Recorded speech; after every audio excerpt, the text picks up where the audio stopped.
सा सवाल है और ये सवाल है उसी मुस्लिम चेहरे को जी। लेकर जिसको लेकर जयंत चौधरी की पार्टी की तरफ से कहा गया कि 281 सीटों पर मुस्लिम चेहरे जी। उतारिए और मुख्यमंत्री जो चेहरा होना चाहिए वो मुस्लिम चेहरा होना चाहिए।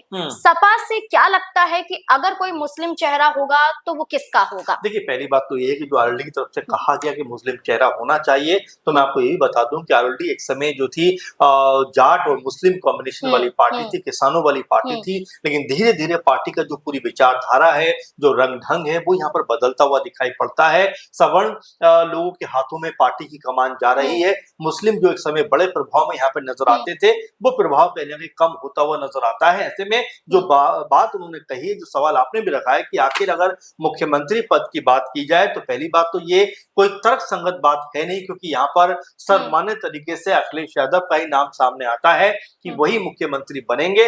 लेकिन उनके अलावा अगर कोई मुस्लिम चेहरा मुख्यमंत्री बनने की पोजीशन पे आया तो वो कौन सा चेहरा होगा, इसके ऊपर तो मुझे लगता है कि अभी सोच विचार करने की जरूरत है, क्योंकि आजम खान जैसा बड़ा नेता भी जेल की सलाखों के पीछे है और जिस तरह से एक के बाद एक मामले उनके ऊपर आ रहे हैं, उससे उनकी मुश्किलें बढ़ती हुई दिखाई पड़ती हैं, क्योंकि ईडी की छापेमारी होती है। उससे पहले उनके ऊपर यूनिवर्सिटी में तमाम जो बिल्डिंग इमारतें उनके ऊपर नक्शा पास ना कराए जाने को लेकर कार्रवाई की बात आती है। तो फिलहाल तो वो मुश्किलों में है। अब यहाँ पर मुख्यमंत्री मोहिबुल्लाह नदवी या फिर कोई और अभी इतने बड़े चेहरे नहीं बने हैं कि उस लेवल पे जाकर हम बात कर पाए, लेकिन हाँ, ये जरूर कह सकते हैं कि देखिए, राजनीतिक तौर पर अगर शिवपाल यादव ने जो बात कही है कि आजम खान अगर हम चुनाव जीतते हैं तो आजम खान गृह मंत्री होंगे, तो ये सब सांकेतिक रूप से कहा जाता है, ये सब एक विचार रखा जाता है ताकि जो मुस्लिम वोट है वो यहाँ से वहां होता हुआ दिखाई ना पड़े। अब पहली जरूरत इसकी है कि आजम खान किस तरह जेल से बाहर आए, किस तरह से उनके पक्ष में एक माहौल बने, ये तो सबसे बड़ा मुद्दा है। अब ऐसे में आरएलडी ने जो बात कही है,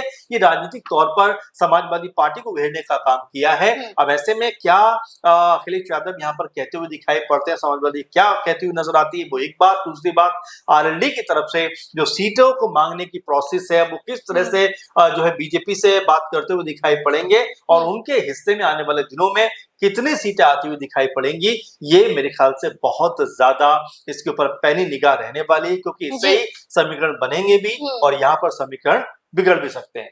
बिल्कुल। अब जयंत चौधरी का नितिन नवीन से जल्द मुलाकात करना और अखिलेश यादव पर पलटवार करना और सीटों को लेकर कहीं ना कहीं पार्टी के अंदर डर पनपना क्या बताता है? अब इस पूरे मुद्दे को लेकर क्या लगता है कि जयंत चौधरी की राह क्या होगी? क्या बीजेपी के साथ जुड़े रहेंगे या फिर वाकई गठबंधन टूटने की कगार पर पहुंच सकता है? क्या है आपकी राय इस पूरे मुद्दे को लेकर? अपनी राय हमारे साथ जरूर साझा